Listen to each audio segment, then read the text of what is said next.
Action में CM सम्राट चौधरी दिख रहे हैं। मुख्यमंत्री कर्पूरी ठाकुर संग्रहालय पहुंचे, जहां कर्पूरी ठाकुर की प्रतिमा पर मुख्यमंत्री ने माल्यार्पण किया और उसके बाद सीएम ने अधिकारियों के साथ भी बैठक की। सूचना एवं जनसंपर्क, सिविल विमानन विभाग और नगर विकास एवं आवास विभाग की समीक्षा बैठक करते हुए मुख्यमंत्री ने अधिकारियों को दिशा निर्देश दिए हैं। सीएम ने साथ ही जनप्रतिनिधियों और कार्यकर्ताओं से भी मुलाकात की है। 3 तस्वीरें हम आपको दिखा रहे हैं। पहली तस्वीर आप देखिए, कर्पूरी ठाकुर की प्रतिमा पर माल्यार्पण मुख्यमंत्री सम्राट चौधरी ने किया और उसके बाद अधिकारियों के साथ समीक्षा बैठक भी सीएम ने की। इस बैठक में अधिकारियों को कई दिशा निर्देश दिए गए हैं। इसके बाद मुलाकातों का दौर भी जारी रहा। बीजेपी कार्यकर्ताओं के साथ साथ कई जनप्रतिनिधियों से भी मुख्यमंत्री सम्राट चौधरी ने मुलाकात की है और जब से उन्होंने सीएम पद का शपथ ग्रहण किया है उसके बाद से एक लगातार एक्टिव दिख रहे हैं। और आज आपको बता दें कि सबसे पहले वो कर्पूरी ठाकुर संग्रहालय गए थे, जहां कर्पूरी ठाकुर की प्रतिमा पर माल्यार्पण उन्होंने किया और उसके बाद बैठक अधिकारियों के साथ और फिर मुलाकात कार्यकर्ताओं से।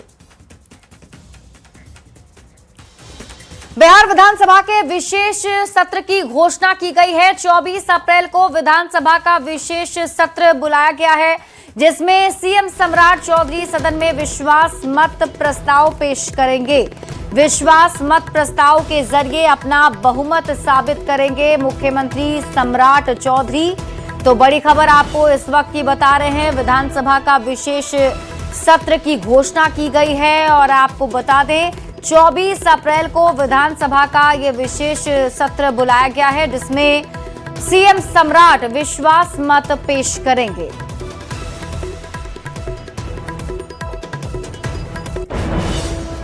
पूर्व मुख्यमंत्री नीतीश कुमार आज एक बार फिर सुबह से एक्टिव दिखे। नीतीश कुमार आज खुद सुबह मुख्यमंत्री सम्राट चौधरी से मिलने के लिए उनके आवास पर पहुंच गए और करीब 20 मिनट तक वहां रुके। इस दौरान बिहार की राजनीति और आगे की नीति दोनों पर चर्चा हुई है। बिहार में नई सरकार के गठन के बाद ये पहली बार था जब पूर्व सीएम नीतीश कुमार सीएम सम्राट चौधरी से मिलने पहुंचे थे। नीतीश कुमार सिर्फ सीएम से ही नहीं मिले, बल्कि बारी बारी से दोनों डिप्टी सीएम से भी मिलने पहुंचे। सीएम से मुलाकात के बाद नीतीश कुमार डिप्टी सीएम विजेंद्र प्रसाद यादव से मिलने पहुंच गए। यहां भी नीतीश कुमार कुछ देर तक रुके और दोनों के बीच कई मुद्दे पर शिष्टाचार मुलाकात हुई।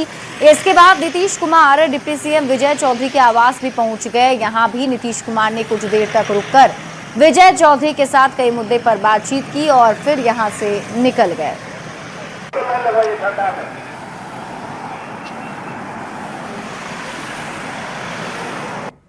तस्वीरें हम आपको दिखा रहे हैं डिप्टी सीएम विजेंद्र प्रसाद यादव से मुलाकात करने के लिए जब पूर्व सीएम नीतीश कुमार पहुंचे थे, तब की आपको ये तस्वीर दिखा रहे हैं। और ये 3 तस्वीरें आप देखिए।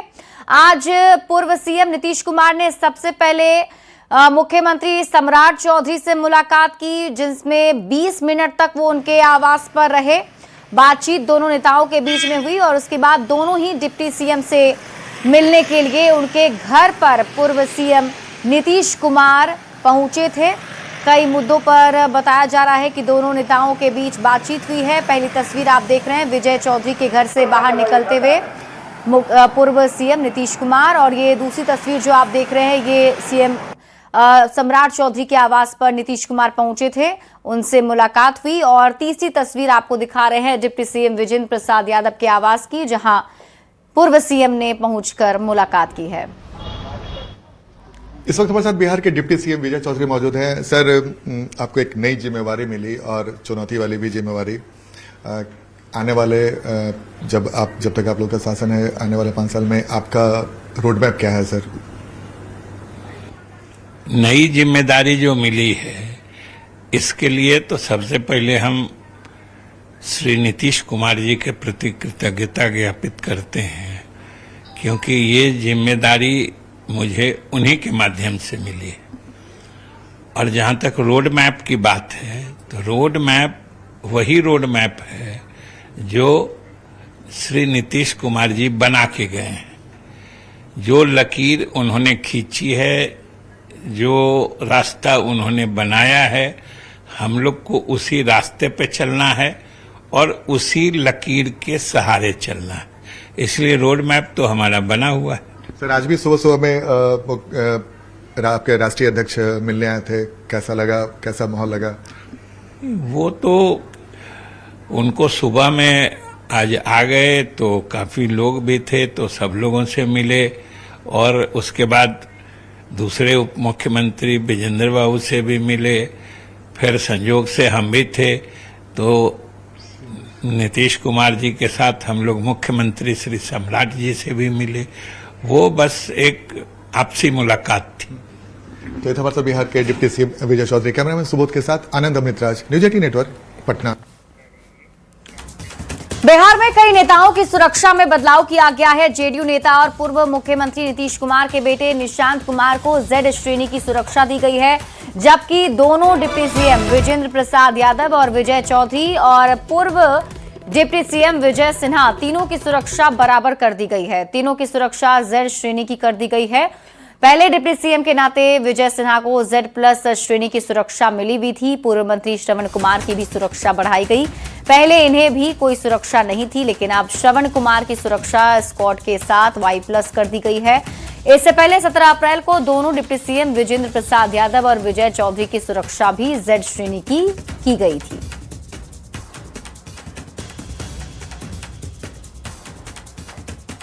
वहीं नेताओं की सुरक्षा में बदलाव को लेकर पूर्व उप मुख्यमंत्री विजय सिन्हा ने बयान दिया है। उन्होंने कहा कि सरकार अपने स्तर से समीक्षा करके नियम और जरूरत के अनुसार काम करती है। सरकार अपने हिसाब से करती है। निशांत को भी जेड सुरक्षा दी गई है, श्रवण बाबू को Y+ सुरक्षा कर दी गई है, नीतीश के करीबी होती है।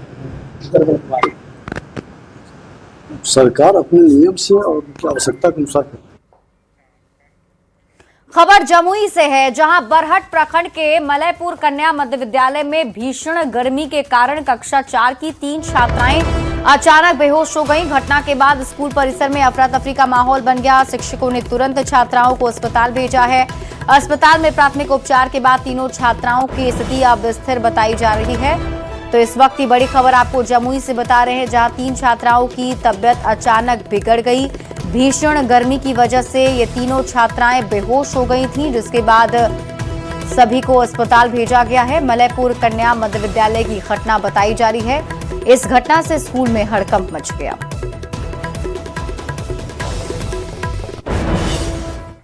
और आइए बात कर लेते हैं लॉ एंड ऑर्डर की।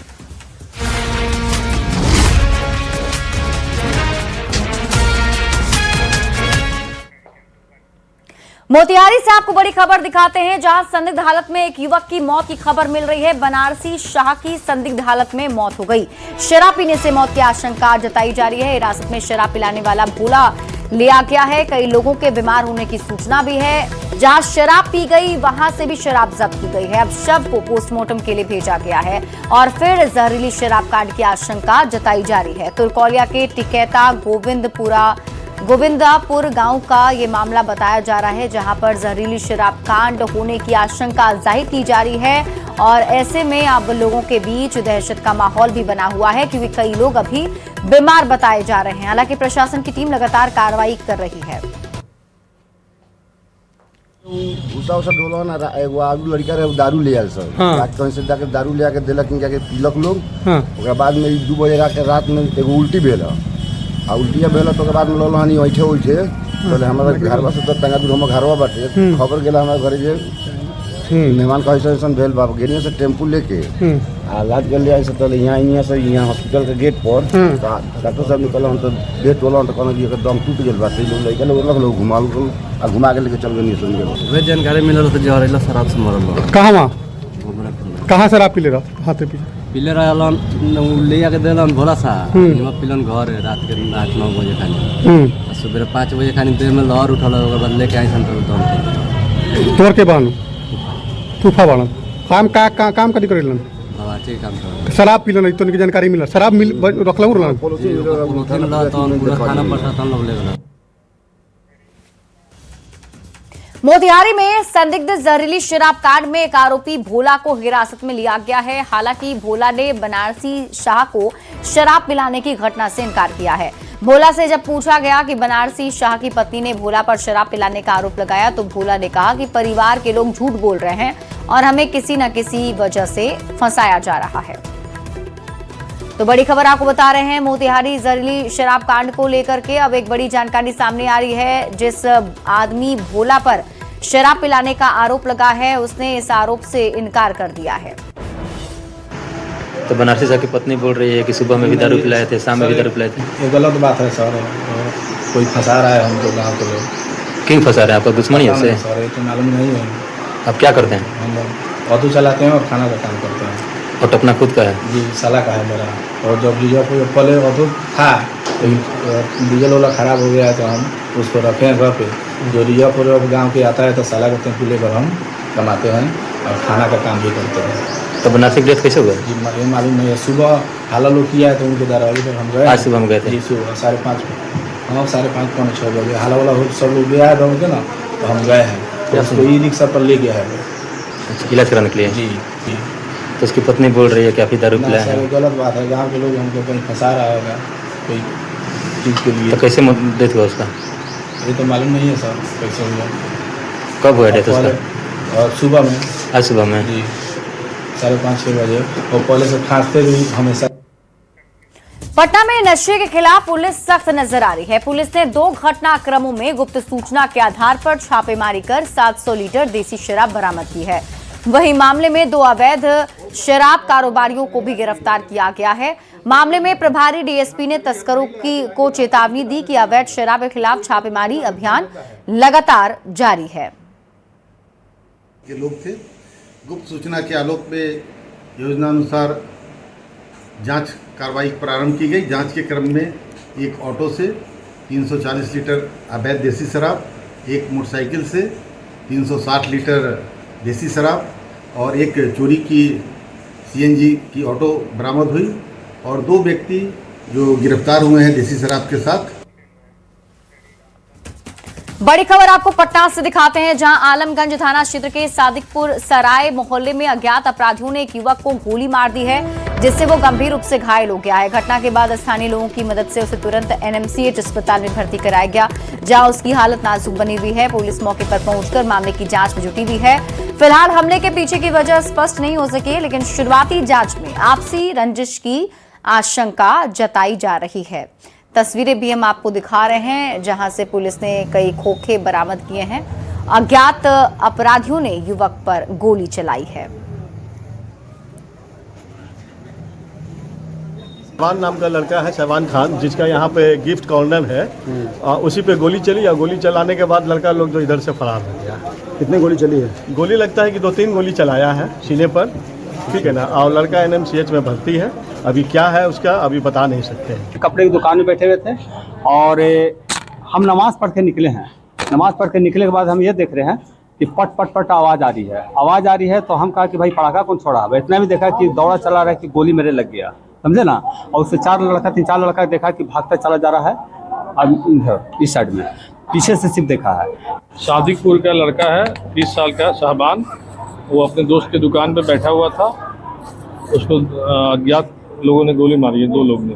कितनी गोली चलने के बाद? खोखा 3 बरामद हुआ है और सीसीटीवी फुटेज से पहचान कर रहे हैं जो मारा।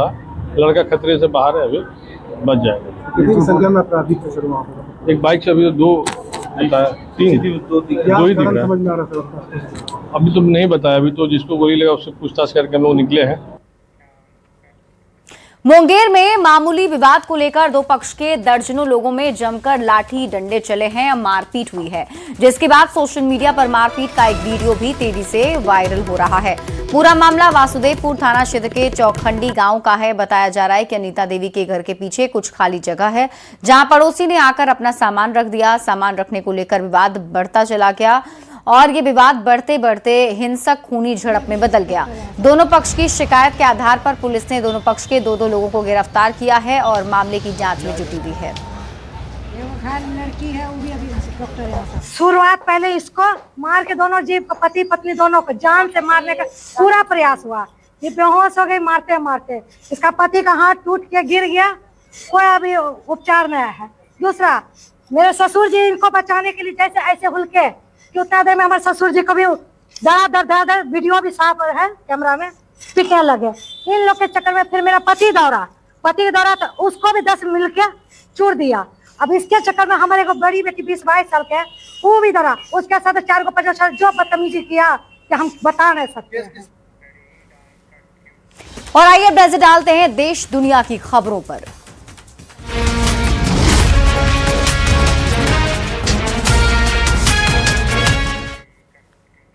लोकसभा में महिला आरक्षण बिल 54 वोट से गिर गया। 21 घंटे की लंबी बहस के बाद भी सत्ता पक्ष विपक्ष को समझा नहीं पाया और शुक्रवार की शाम जब बिल पर वोटिंग हुई तो ये बिल 2/3 बहुमत के आंकड़ों को नहीं छू सका और लोकसभा में महिला आरक्षण बिल गिर गया, जिसके बाद अब सियासत शुरू हो गई है। सत्ता पक्ष ने विपक्ष को महिला विरोधी बताते हुए जमकर निशाना साधना शुरू कर दिया है और आने वाले दिनों में विपक्ष को इसकी भारी कीमत चुकानी पड़ेगी, ऐसा कहा जा रहा है। जबकि विपक्ष का यह दावा है कि सरकार जल्दबाजी में ये बिल पास कराना चाहती थी और इसमें विपक्ष की सहमति नहीं ली गई थी।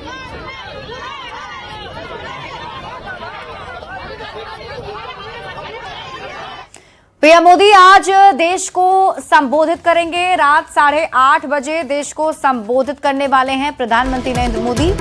संभावना जताई जा रही है कि महिला आरक्षण पर प्रधानमंत्री नरेंद्र मोदी बोल सकते हैं। तो इस वक्त की बड़ी खबर आपको बता रहे हैं, पीएम मोदी आज देश को संबोधित करने वाले हैं। रात 8:30 बजे उनका संबोधन होगा।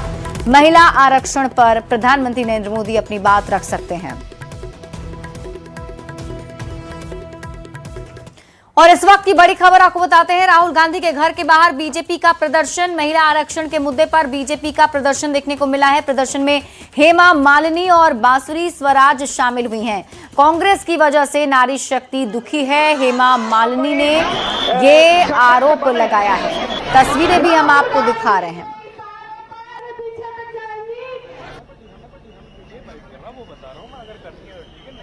महिला आरक्षण से जुड़ा 131वां संविधान संशोधन बिल पास नहीं हुआ है। अब बीजेपी और एनडीए इसके खिलाफ 20 अप्रैल को विरोध प्रदर्शन करेगी।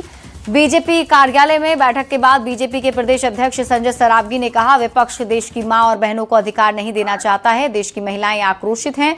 वहीं कृषि मंत्री रामकृपाल यादव ने विपक्ष का महिला विरोधी चेहरा सामने आने की बात कही। तो एमएलसी अनामिका पटेल ने भी कहा कि विपक्ष को इसका खामियाजा भुगतना पड़ेगा।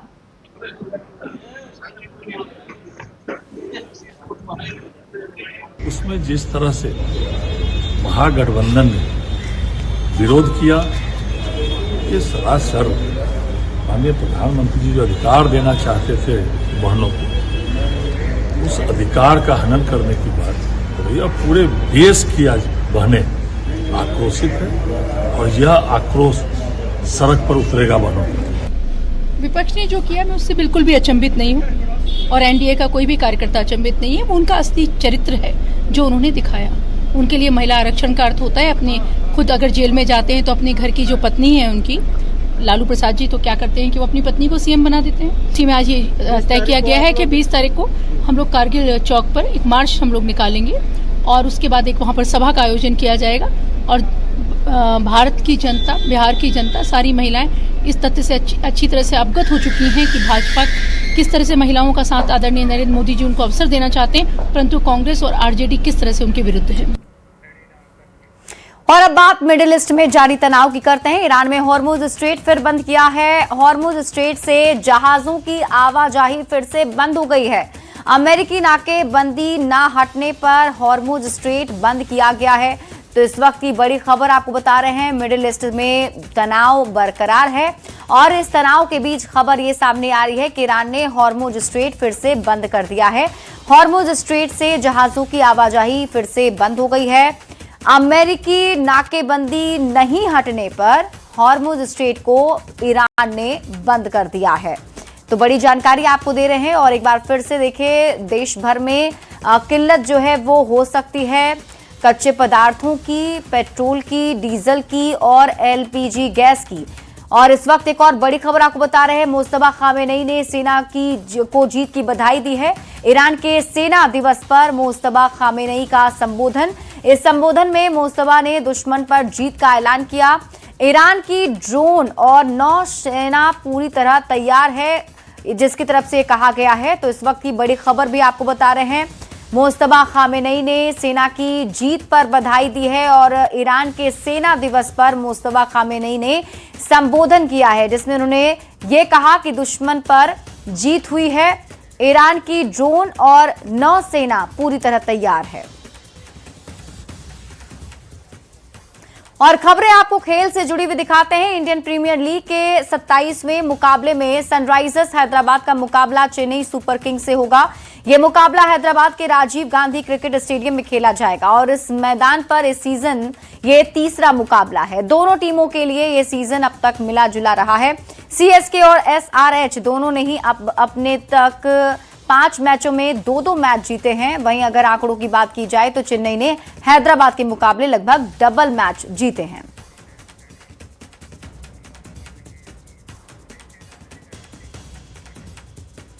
और अब आपको खबर मनोरंजन से जुड़ी हुई भी दिखा देते हैं। अक्षय कुमार की नई फिल्म भूत बंगला बॉक्स ऑफिस पर धूम मचा रही है। धमाकेदार शुरुआत के साथ फिल्म ने बॉक्स ऑफिस पर धुरंधर 2 के राज को खत्म कर दिया। टिकट वाले प्रीव्यू शो सफल रहे और फिल्म ने पहले दिन अच्छी कमाई की है। भूत बंगला ने रिलीज के पहले दिन अच्छा परफॉर्मेंस किया है। वहीं फिल्म के दूसरे दिन के कलेक्शन की बात करें तो इस फिल्म ने अब तक घरेलू बॉक्स ऑफिस पर 4.91 करोड़ की कमाई का आंकड़ा पार कर लिया है।